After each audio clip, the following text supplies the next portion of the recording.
Muy buenos días. En el nombre del Padre, y del Hijo, y del Espíritu Santo. Amén. Ven, Espíritu Santo, llena los corazones de tus fieles, y enciende en ellos el fuego de tu amor. Envía, Señor, tu Espíritu, y todas las cosas serán creadas, y renovarás la faz de la tierra. Oh Dios, que has instruido los corazones de tus fieles, con la luz de tu Espíritu Santo, danos gustar lo recto, según el mismo Espíritu, y gozar siempre de sus divinos consuelos, por Cristo nuestro Señor. Amén. Santa María, sede de la sabiduría, ruega por nosotros. San Juan Bautista, ruega por nosotros. En el nombre del Padre, y del Hijo, y del Espíritu Santo. Amén. Muy buenos días a todos, y feliz Adviento de nuestro Señor. Correspondería seguir con nuestro curso sobre lectura de comentarios al libro del Apocalipsis del apóstol San Juan. Nos tocaría hoy analizar ya un fragmento, un comentario a la carta a la primera de las 7 iglesias, a la iglesia de Éfeso. Es la primera iglesia del primer septenario que acontece en este libro magnífico que corona la revelación pública del canon de la Sagrada Escritura, que es el Apocalipsis. Hoy vamos a intentar leer, sin someter demasiado a análisis, sino leerlo prácticamente de corrido, el comentario a la carta, al texto sobre la carta a la primera iglesia, que es la iglesia de Éfeso, por el autor griego Ecumenio. Ecumenio es un autor cuya datación histórica está controvertidamente discutida. No se sabe precisamente si se debe a un autor eclesiástico del siglo VI o a un obispo del siglo X. Hay un punto de convergencia en esta primer divergencia, y es por ahí el que más nos va a interesar a nosotros. Ya fuera un autor del siglo VI, ya fuera un autor del siglo X, el texto que nos ha llegado hasta nuestras manos tiene más referencia a la primera fecha, del 500 en adelante, que al 900 en adelante. ¿Por qué?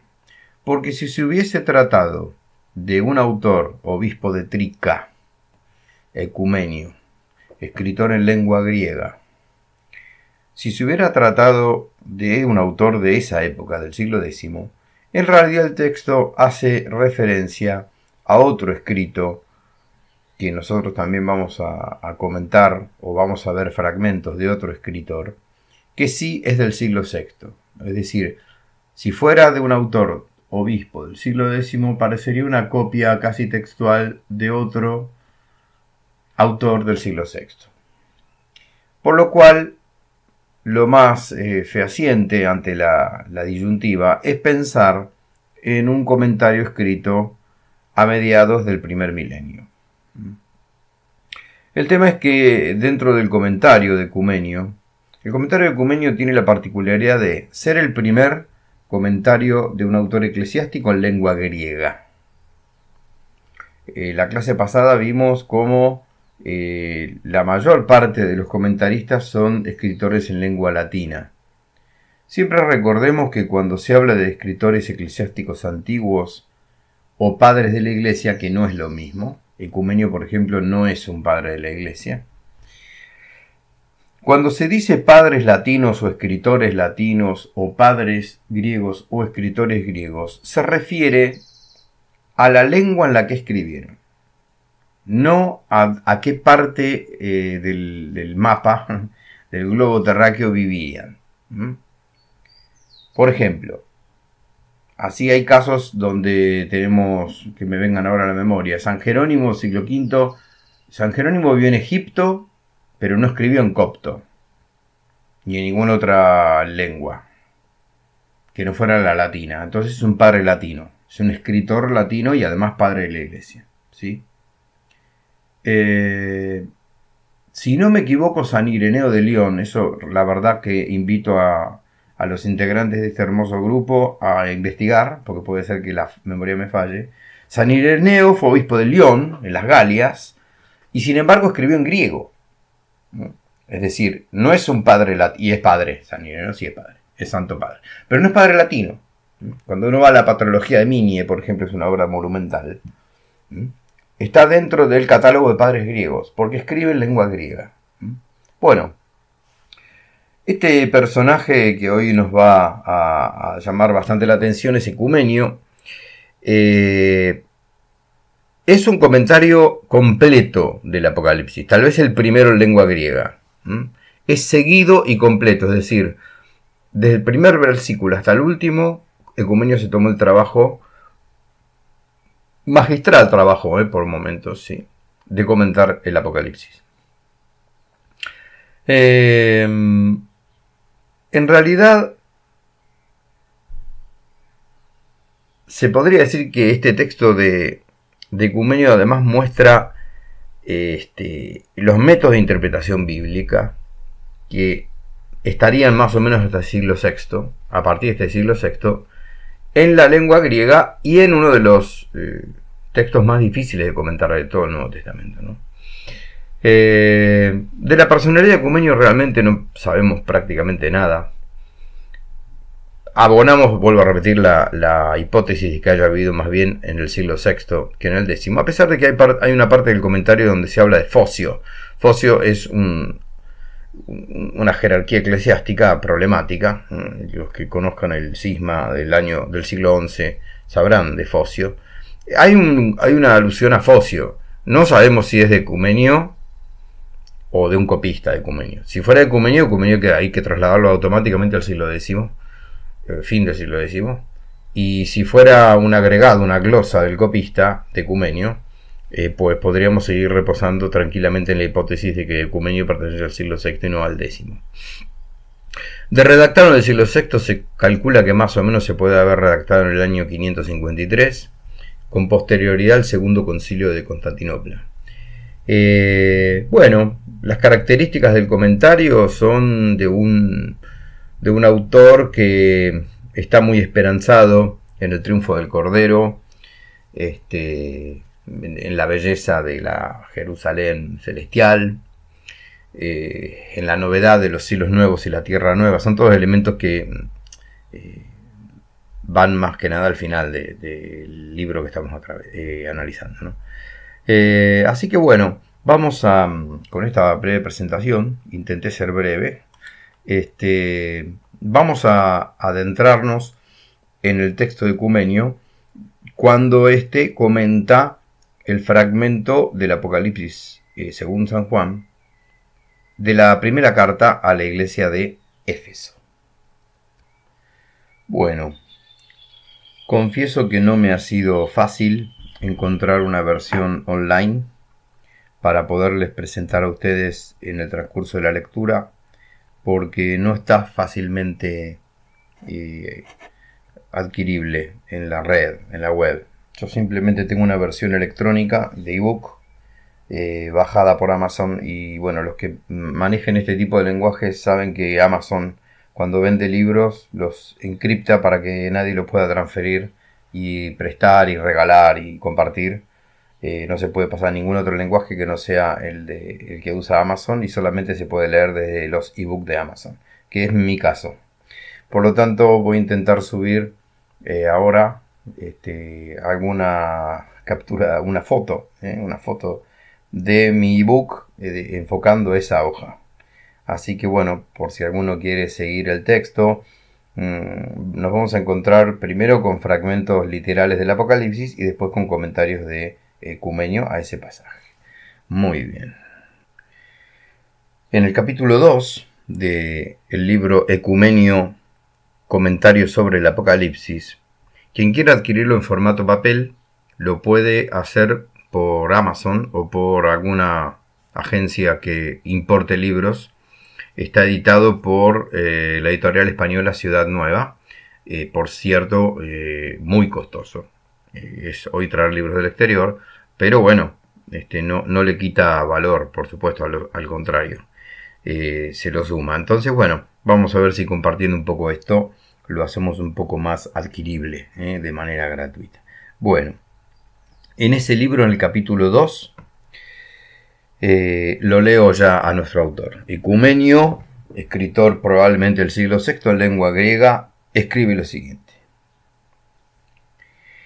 El primer objetivo de mis palabras e interpretaciones está cumplido. Ahora el próximo objetivo es mostrar cómo es la exhortación a las iglesias.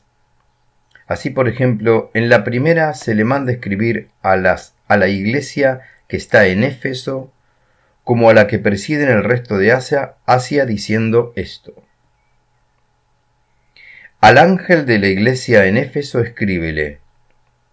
Esto dice el que tiene las 7 estrellas en la mano derecha, el que anda por en medio de los 7 candelabros de oro.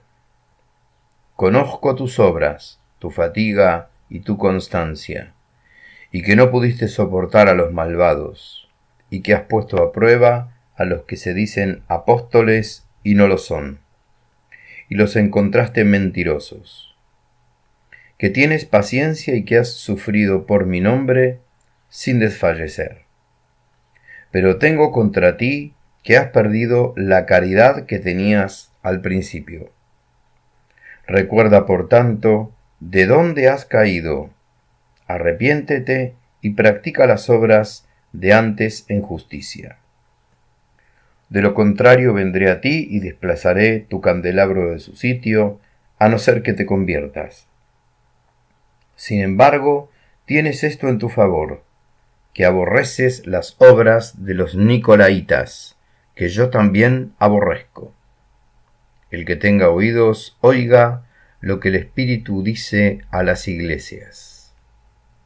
Al vencedor le daré de comer del árbol de la vida que está en el paraíso de mi Dios.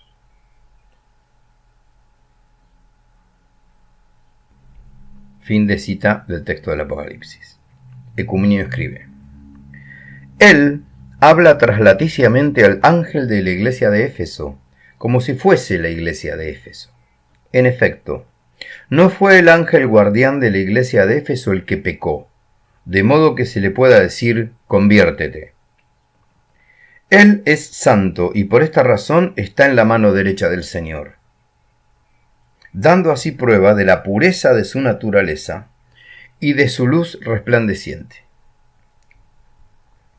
Para quien conversa con el evangelista, ¿qué necesidad habría de decir escríbele? El divino ángel estaba presente y oía cuanto se decía, puesto que estaba en la derecha de quien hablaba. Y cuando finalmente el santo explica la visión que había visto, dice, quien tenga oídos que oiga lo que el Espíritu dice a las iglesias. Así pues, no habló a los ángeles de las iglesias, sino a las iglesias. De la misma forma, cuando encuentres, escribe estas cosas al ángel de esta iglesia.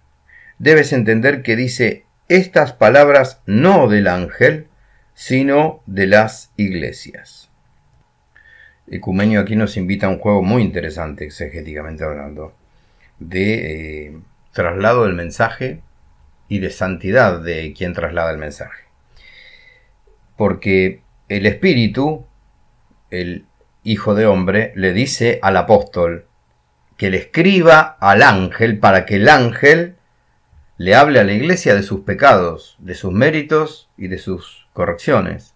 Pero no puede ser nunca el ángel al que se le acuse de estas cosas, dado que el ángel de por sí es un ángel confirmado en gracia, tenemos que suponer, no un ángel prevaricador, desobediente, sino que es un ángel santo que además está en la mano de esta visión que analizamos clases atrás. Este Hijo de Hombre en una de sus manos tiene 7 estrellas, que son los 7 ángeles de las 7 iglesias. Si están en la mano del Cordero, si están en la mano del Hijo de Hombre, resplandecientes por su pureza y por su luz, no pueden haber pecado nunca. Luego, cuando le dice que has caído y después lo acusará de otras cosas a cada uno de los ángeles, en realidad no está acusando al ángel, sino a la iglesia que representa a cada ángel. Seguimos con Ecumenio. ¿Qué manda que se escriba a la iglesia que está en Éfeso?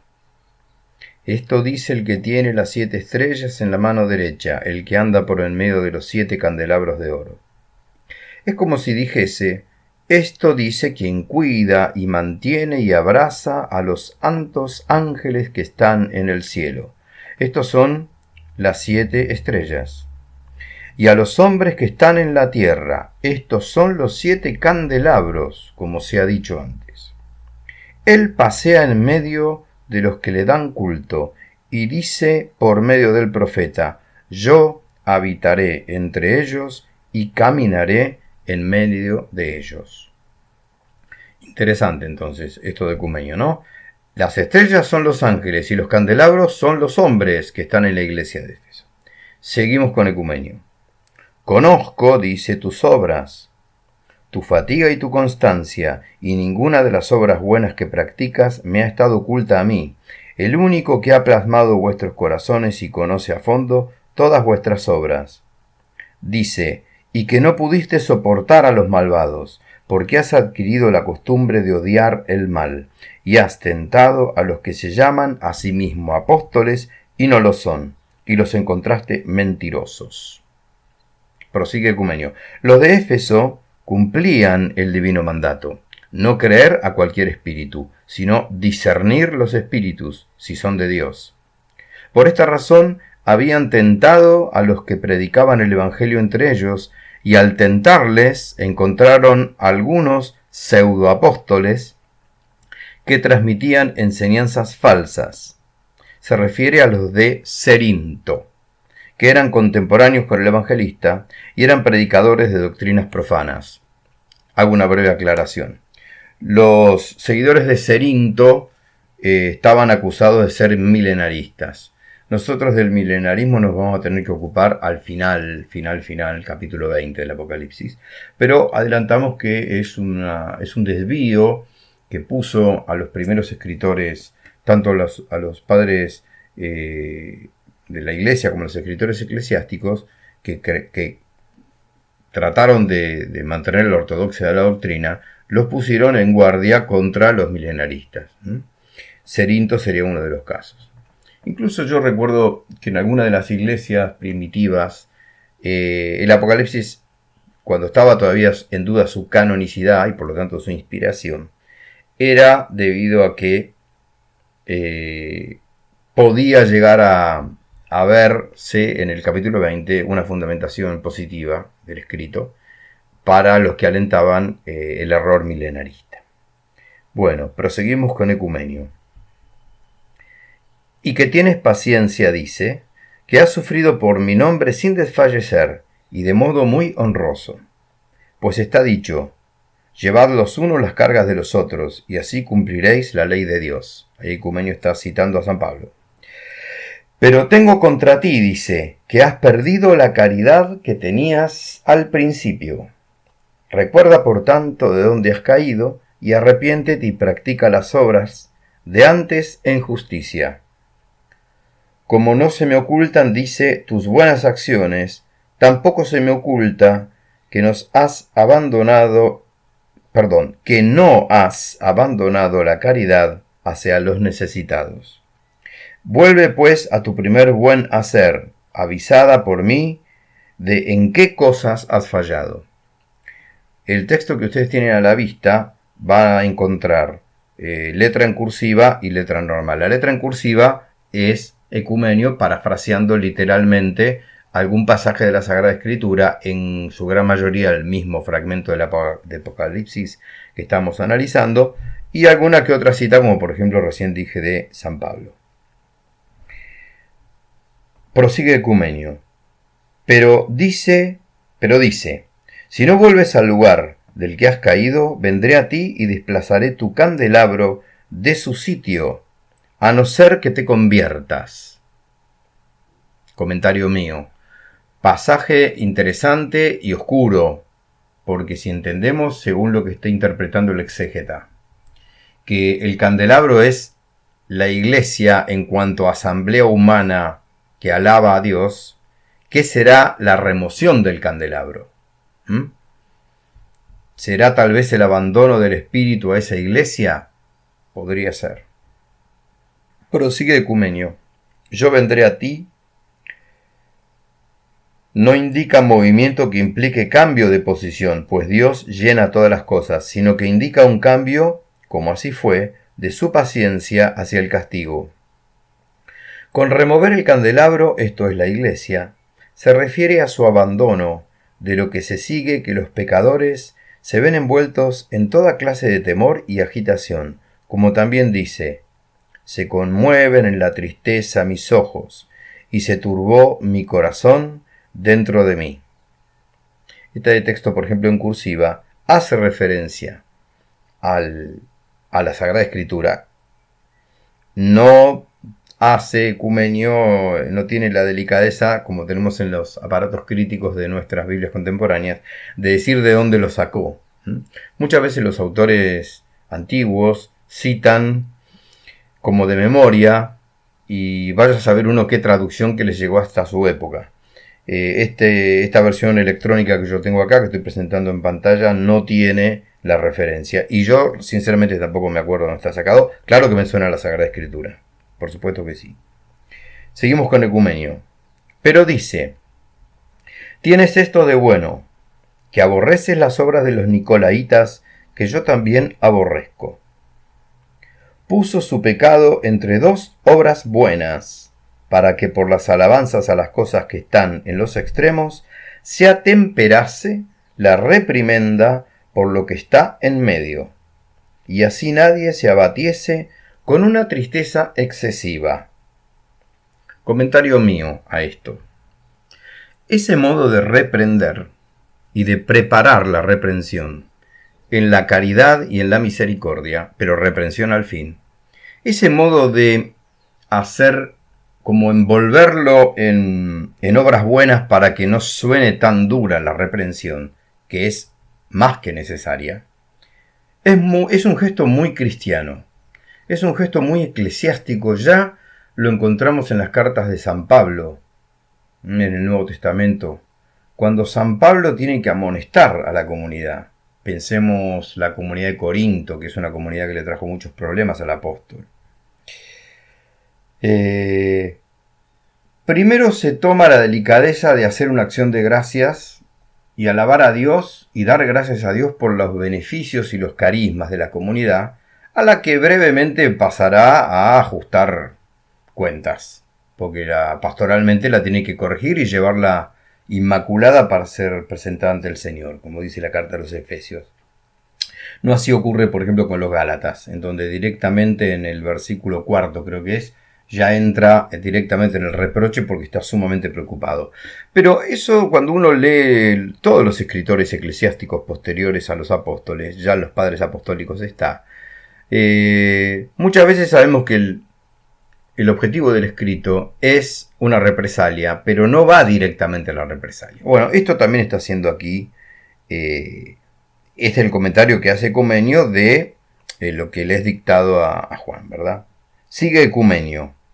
El tal Nicolás, del que se habla ahora, fue un heresiarca blasfemo y desvergonzado. Los de Éfeso, al rechazar a los que estaban poseídos por el error de Nicolás, recibían alabanza por parte de Cristo. Comentario mío. Ustedes en las Biblias, por ejemplo, Jerusalén y Straubinger, van a encontrar en las notas a este pasaje más detalles de quién era este Nicolás, o también aparece como Nicolao. Nicolás, por lo que recuerdo yo, la perversión de Nicolás consistía en que entregara a su mujer, y con eso de ejemplo a todas las mujeres, a toda clase de desenfrenos inmorales de tipo sexual, ¿sí? Entonces parece que la comunidad que había creado este Nicolao consistía en la promiscuidad sexual, sobre todo de las mujeres. Entonces esto está fuertemente condenado en todo el Nuevo Testamento. Es uno de los primeros errores que se tiene que encontrar la iglesia, la primitiva iglesia, dentro de sus comunidades, ¿sí? El nicolaísmo. Bueno, después es un error que se sigue arrastrando a lo largo de la Edad Media, tanto la simonía como el nicolaísmo. Bueno, a los que les guste la historia de la iglesia. Sigue Ecumenio. Los de Éfeso, al rechazar a los que estaban poseídos por los errores de Nicolás, recibían alabanza por parte de Cristo. Esto ya lo dijimos. Bien, después el evangelista, tras el oráculo, añade sus propias palabras diciendo: quien tiene oído, esto es. Quien es obediente y sumiso a las leyes divinas, oiga lo que dice el Espíritu a las iglesias. Dice el Espíritu, sigue Ecumenio, o bien porque las cosas del Apocalipsis son operadas por el Espíritu, o bien porque llama Espíritu a Cristo, que de hecho es Dios, y así es reconocido como también es llamado Hijo del Hombre, y de hecho es hombre, y es reconocido como hombre. Pues la divinidad es llamada toda ella Espíritu, como dijo el mismo Jesús a la samaritana cuando hablaba con ella. Dios es Espíritu, y los que le adoran deben adorarle en espíritu y verdad. Bien, si fuese Ecumenio, comentario mío, si Ecumenio fuese realmente un escritor del siglo VI, ya para el siglo VI, desde el punto de vista dogmático, está zanjadísimo la duda o el error y la respuesta a todas las herejías arrianas y nestorianas que han negado ya la divinidad de Cristo, ya la humanidad de Cristo. Ya los concilios de Nicea y de Constantinopla han declarado solemnemente las dos naturalezas perfectas y completas en Cristo, en la única persona del Verbo.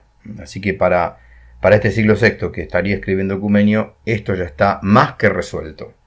Muy bien. Sigue nuestro autor. Ahora bien, ¿qué dice el Espíritu? Al vencedor le daré a comer del árbol de la vida que está en el paraíso de mi Dios. Es una expresión figurada. Llama árbol de la vida a la vida bienaventurada y sin fin de la que disfrutarán los santos en el reino de Dios, al que ahora ha llamado paraíso. Son dignos de ella, dice, los que ahora salen vencedores de las tentaciones del maligno y se han defendido de él. Prosigue Ecumenio. Que nadie se escandalice de las palabras del Señor cuando dice mi Dios, porque todas las palabras que significan cosas humildes se refieren a la economía de la carne. También dijo Cristo en el Evangelio: voy a mi Padre y vuestro Padre, a mi Dios y a vuestro Dios. Esto es lo que ha enviado a la iglesia de Éfeso. Bueno, muy bien. Hasta aquí la exégesis del autor Ecumenio, del siglo probablemente VI, sobre el escrito del Apocalipsis según San Juan referente a la carta a la iglesia de Éfeso. Si Dios quiere, el próximo encuentro vamos a compartir una exégesis también de autores antiguos respecto a la segunda carta, a la segunda iglesia, que es la iglesia de Esmirna. Ahí, más que seguir a un autor solo, vamos a tratar de ver fragmentos comentados por distintos autores antiguos para ver qué contraste, qué conjugación interpretativa pueden hacer del mismo pasaje. Y bueno, así seguir avanzando un poco en esta aventura, si se me permite la palabra, literaria y contemplativa y de oración, para ver qué ha dado que hablar a través de los siglos este maravilloso escrito que nos convoca, el Apocalipsis del apóstol San Juan. Gloria al Padre, al Hijo y al Espíritu Santo, como era en un principio, ahora y siempre, y por los siglos de los siglos. Amén.